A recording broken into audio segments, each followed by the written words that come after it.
नीट paper फुटी प्रकरणाची व्याप्ती आता महाराष्ट्रात सुद्धा आहे।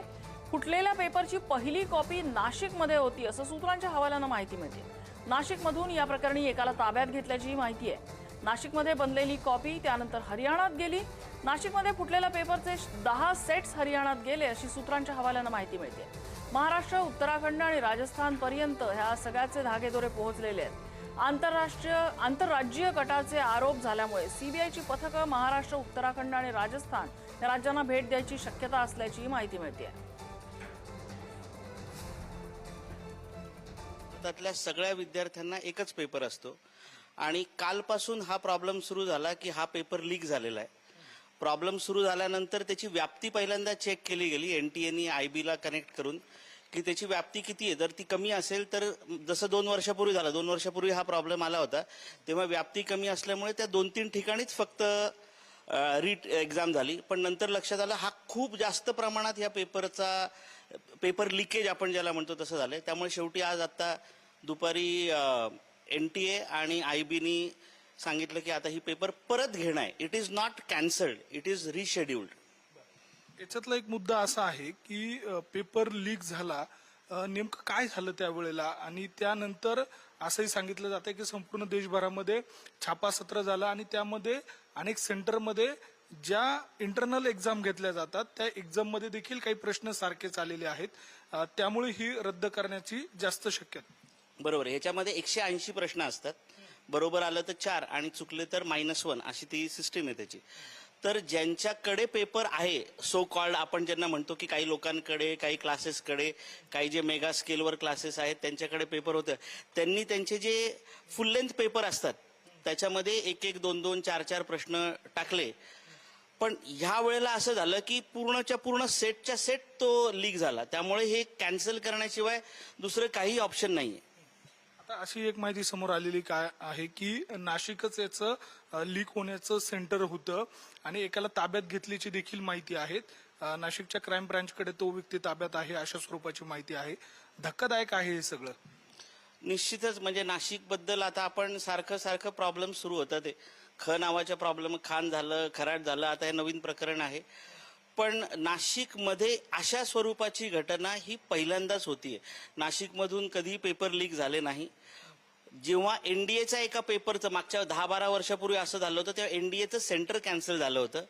पण यावेळेला इंदिरानगरमधून आत्ताच न्यूज चॅनल आणि त्याच्यामध्ये दिसलं की इंदिरानगर पोलीस ठाण्यातून एकाला उचललंय।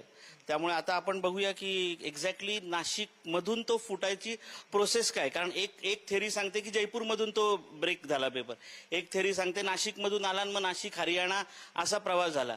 तर जेव्हा इन्फॉर्मेशन क्लिअरली येईल, will be in a better position to understand काय झालं ते। खरं म्हणजे 2 वर्षासाठीचा हा संपूर्ण विद्यार्थ्याचा प्रवास असतो। अनेक जण कर्ज काढतात किंवा गरिबी घरची परिस्थिती असते। अशा विद्यार्थ्यांसमोर खरं तर मोठा पेच निर्माण होणार आहे आणि दुसऱ्या बाजूला तुमची सुद्धा कसोटी लागणार आहे। तुम्ही त्या सगळ्या विद्यार्थ्यांना मार्गदर्शन करतात, काय काय अडचणी भेडसावू शकतात? याच्यामध्ये सर्वात महत्वाचा जो केंद्रबिंदू आहे तो म्हणजे विद्यार्थी आहे। विद्यार्थ्यांनी 2 वर्ष खरोखर प्रचंड मेहनत करून, तू जसं सांगितलं की घरचे मंगळसूत्र काही लोकांनी घाण ठेवून त्यांच्या फिया भरणं, रुरल एरिया ज्याला म्हणतो आपण, तिथं शिक्षणाची सोय, क्लासेसची सोय नसल्यामुळे 2 वर्ष अर्बन एरियामध्ये राहणं, तिथला खर्च, राहायचा, खायचा आणि शिक्षणाचा, असा हा सगळा खर्च झाल्यानंतर जेव्हा आत्ता या विद्यार्थ्यांना हे कळतं, 2 वर्ष मेहनत केल्यानंतर आता घरी जाऊन, आता सो कॉल्ड व्हेकेशन मोडला विद्यार्थी असल्यानंतर हे जेव्हा कळतं, तेव्हा एक सायकोलॉजिस्ट म्हणून त्या विद्यार्थ्याच्या मानसिकतेवर आज दुपारनंतर प्रचंड आघात झालेला आहे। ज्यांना चांगला गेला पेपर, जे म्हणतात ते, आता माझ्याकडे काही विद्यार्थी आले की पेपर चांगला होता, पेपर चांगला होता, अवघड नव्हता, खूप मागच्या 1-2 वर्षापूर्वी खूप अवघड पेपर होता, त्या विद्यार्थ्यांना आता ते शॉकमध्ये की आता आम्ही काय करायचं। 3 तारखेनंतर आज जवळजवळ 10 दिवस होत आलेले आहेत, नंतर आता रिशेड्यूल होईल। आता त्यांचा मोमेंटम परत बिल्टअप करणं, तेवढ्या फुल लेंथ देणं, परत डिफिकल्टी लेवल काय असेल, तर एका विद्यार्थ्याला जर केंद्रस्थानी मानलं ज्याच्यासाठी ही परीक्षा आहे, त्याच्या मानसिकतेवर मात्र खूप प्रचंड निगेटिव्ह इफेक्ट झालेला आहे।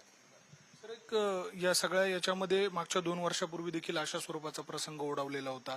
वारंवार अशा स्वरूपाच्या घटना जर घडल्या तर साहजिकच ही जी संपूर्ण परीक्षा यंत्रणा आहे तिच्यावरच अनेकदा नाराजी व्यक्त होते।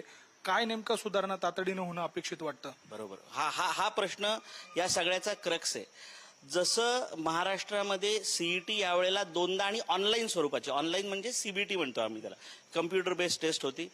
जेई जशी दोनदा होते, जानेवारी आणि एप्रिलमध्ये दोनदा, तसं आम्ही केंद्र शासनाकडे, NTA कडे अनेक वेळेला आम्ही सांगायचा हे प्रयत्न केला होता की हा प्रॉब्लेम जर वन स्ट्रोक रिझॉल्व्ह करायचा असेल तर ही परीक्षा जी आहे, ज्याला आपण NEET म्हणतो, ही वर्षातून एकदाच्या ऐवजी दोनदा कंडक्ट व्हावी आणि ती पण ऑनलाईन स्वरूपात व्हावी. ऑनलाईन केसमध्ये द चान्सेस आर मिनिमल. होत नाहीये, कम्प्लीट 100% प्रूफ आहे असं नाही म्हणणार, पण आता ज्या टेक्नॉलॉजीज, AI वगैरे सगळं अवेलेबल आहे, याच्याने ह्या नक्की ऑनलाईन होऊ शकतात, दोनदा होऊ शकतात. एखाद्या दिवशी if someone has a bad day, he has a chance again. जसं जेईचं झालं, जसं महाराष्ट्र सीईटीने केलं यावर्षी, महाराष्ट्राने यावेळेला तो बदल केला, दोनदा आहे सीईटी, तसंच आम्हाला अपेक्षित आहे की असे प्रकार होऊ नये म्हणून NTA सुद्धा NEET दोनदा घ्यायचा प्रयत्न करावा आणि ती पण ऑनलाईन. खूप खूप धन्यवाद. तुम्ही अगदी असलेल्या अडचणी, त्यासोबतच पुढे जाऊन काय करणं अपेक्षित आहे आणि विद्यार्थ्यांच्याही नेमकी मानसिकता काय आहे या सगळ्या संदर्भात सविस्तर पुढारी न्यूजशी बोललात, त्याबद्दल धन्यवाद.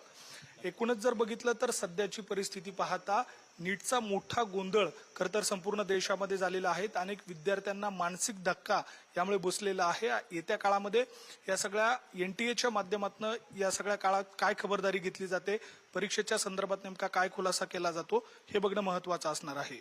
किरण ताजने, पुढारी न्यूज, नाशिक.